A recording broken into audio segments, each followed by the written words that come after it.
Hey there, Sonia here again. The other day we touched on disappointment and how accepting disappointment and why that Judas kiss was necessary. And today I just want us to close that chapter up and finish on forgiveness, right? But before I do that, I want to share a scripture, a chapter in where we see Jesus being nailed to the cross after being tried and crucified for crimes he did not commit. He said in Luke 23:34, "Father, forgive them, for they know not what they have done."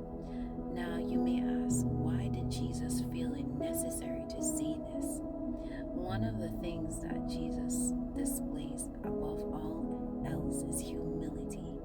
That despite his accusers, despite the accusation and the trials that he went through, he understood his purpose. And because he understood his purpose, he knew how important forgiveness was in that. In order for him to ascend into the role that he is now playing as our Christ, as a mediator of the covenant that we now have between us and God, he had to let go of whatever hurt that he endured here. Jesus saying, "Father, forgive them," releases him as the person who was being offended. So one of the things that we don't realize is that Ephesians 6:12 tells us that we don't wrestle against flesh and blood, but instead against rulers of darkness, of principalities in heavenly places.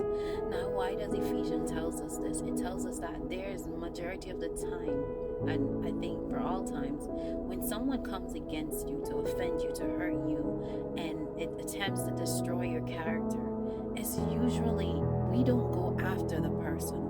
It's a principle. We do not go after the person. It says also, pray for those who despitefully use you and say all manner of evil against you. Why does the Bible tell us to do that? Because what the spirit of offense does, it builds a wall between us and God, and it causes us to sin because now we're contemplating how to get back at this person. And the Bible tells you that vengeance is God, it's not ours. Vengeance is not ours. We leave that to God. We can't do God's job for him. Matter of fact, we do a poor job at being ourselves, much less to be God.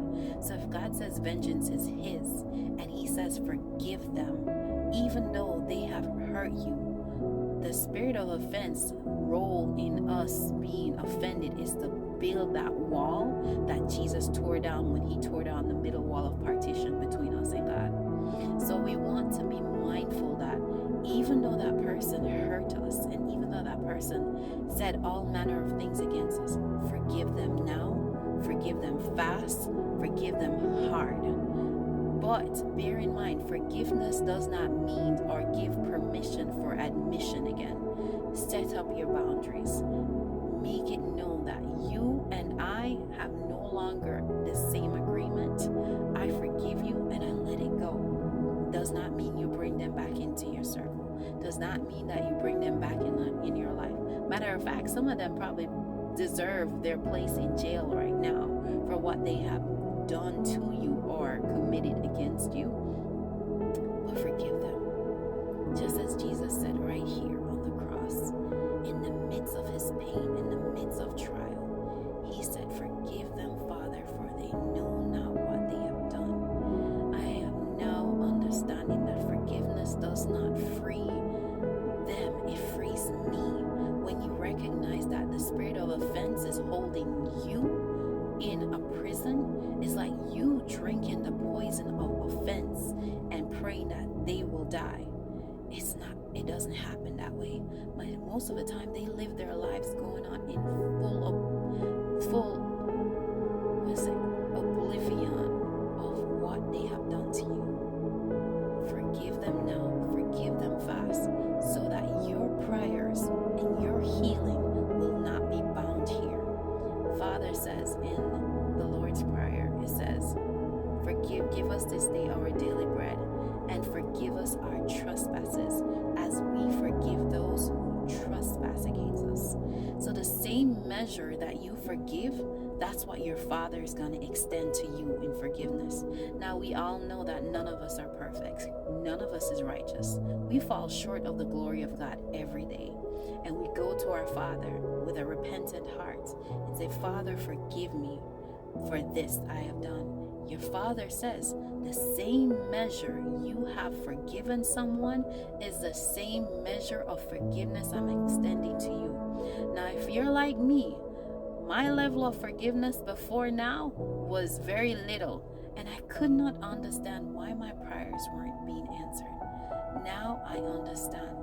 I forgive now, I forgive fast, I forgive hard, and I let it go.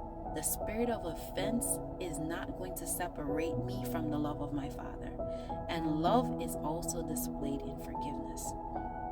Again, forgiveness does not give permission for admission, but forgiveness sets you up for your prayers and your blessings to be heard by your Father.